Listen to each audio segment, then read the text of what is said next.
Et on poursuit avec une chronique de Guillaume Senet, le président de l'association Murmure de la Cité. Bonjour Guillaume Senet. Bonjour Lieselotte. Alors on vous a invité pour parler de votre spectacle qui pourtant a eu lieu cet été. On était présents et d'ailleurs, chers auditeurs, on profite de cet entretien pour vous annoncer que nous sortirons donc à la suite de cet entretien un reportage que nous avons mené sur place et pourquoi il est important que vous alliez le visionner, puisque la gauche s'en est pris violemment à l'association Murmure de la Cité, à Guillaume Senet et au spectacle pour tenter de diaboliser cette initiative.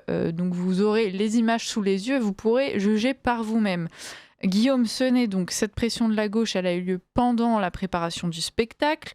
Le jour même, il y a eu des manifestations aux abords du lieu où vous vous trouviez. Et puis ça continue même après et vous êtes ici pour nous parler de ça justement. Alors effectivement, ça continue.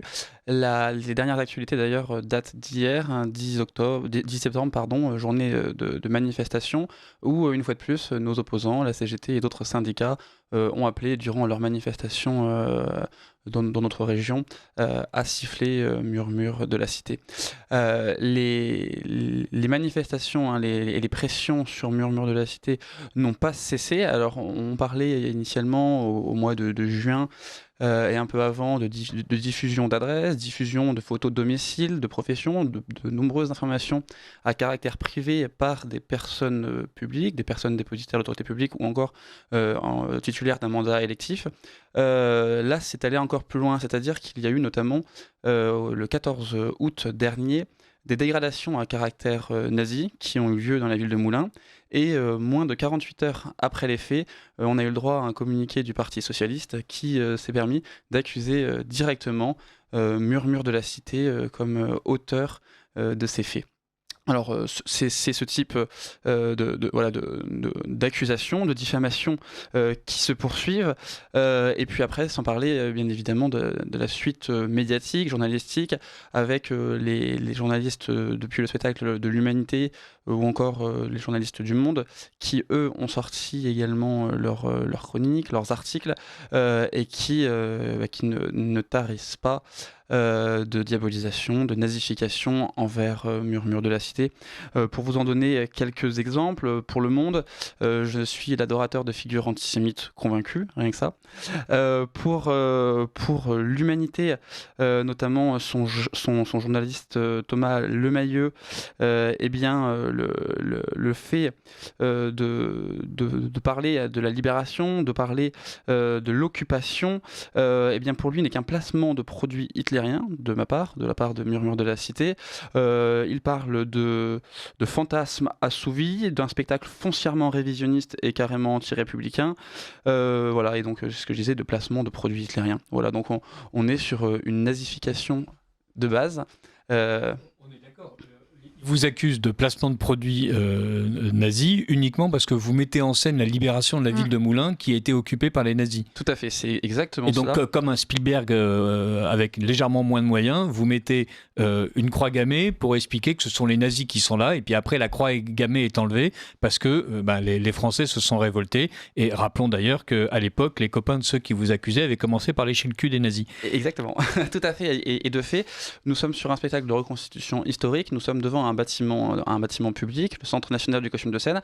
Et pourquoi avoir choisi le fait de reconstituer de la sorte et de la façon dont il était le cas durant l'occupation, tout simplement parce que c'était une réalité. Les bâtiments publics français étaient couverts de ces drapeaux et il ne s'agit bien évidemment en rien d'une réhabilitation, d'autant que la ville de Moulins qui nous accueille dans le cadre de ces éclairages estivaux a fait également ces commémorations avec les mêmes drapeaux, les mêmes symboles pour justement commémorer, dénoncer et en aucun cas réhabiliter. Voilà. Le maire était présent d'ailleurs à ce spectacle et il n'a eu aucun mal à se lever. Il était donc dans son habit de maire avec son écharpe tricolore au moment justement de la libération, à la fin du spectacle, où vous invitez d'ailleurs même le public à chanter la Marseillaise avec vous. On a vu pire comme adoration du national-socialisme. Effectivement, et donc c'est vrai que entre voilà, cette bulle qui est plus qu'une bulle, hein, entre tout cet environnement médiatique qui accable le murmure de la cité, entre tout l'environnement politique, donc partisan et puis syndical qui s'acharne contre le murmure de la cité, entre hier ces rassemblements qui ont appelé donc, dans certaines villes du département à siffler le murmure de la cité, on ne peut qu'être inquiet. Pour rappel, Murmure de la Cité, c'est un spectacle historique qui a malgré tout un fort impact au niveau du territoire. C'est un spectacle qui s'est joué à guichet fermé. On a reçu plus de 2000 spectateurs sur nos soirées.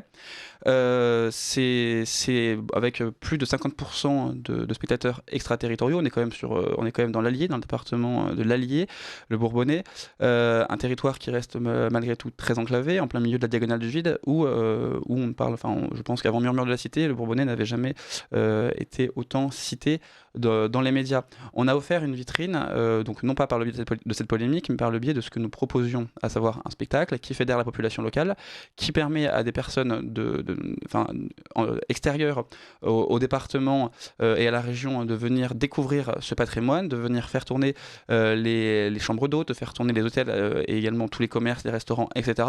Et malgré ça, eh bien, on a tout un pan de personnes, un pan partisan qui se permet de diaboliser, et ce qui est assez inquiétant, parce qu'entre siffler en manifestation, là, et vous avez dû peut-être en parler durant la matinale ce matin, de ce qui s'est passé donc hier, entre tous ces militants qui n'ont pas peur de s'en prendre aux biens et aux personnes, entre bus incendiés, entre forces de l'ordre agressées, etc. On apprend hier en fin de journée que Charlie Kirk, lui, qui est un simple débatteur, à qui l'opposition a collé cette étiquette d'extrême droite, eh bien, se fait assassiner alors qu'il est en séance de débat sur un campus. On ne peut qu'être inquiet par cette politisation et cette fanatisation. On a l'impression d'être dans une vendetta politique, alors qu'une fois de plus, Murmure de la Cité n'est pas un parti, n'est pas un syndicat, mais seulement une initiative populaire.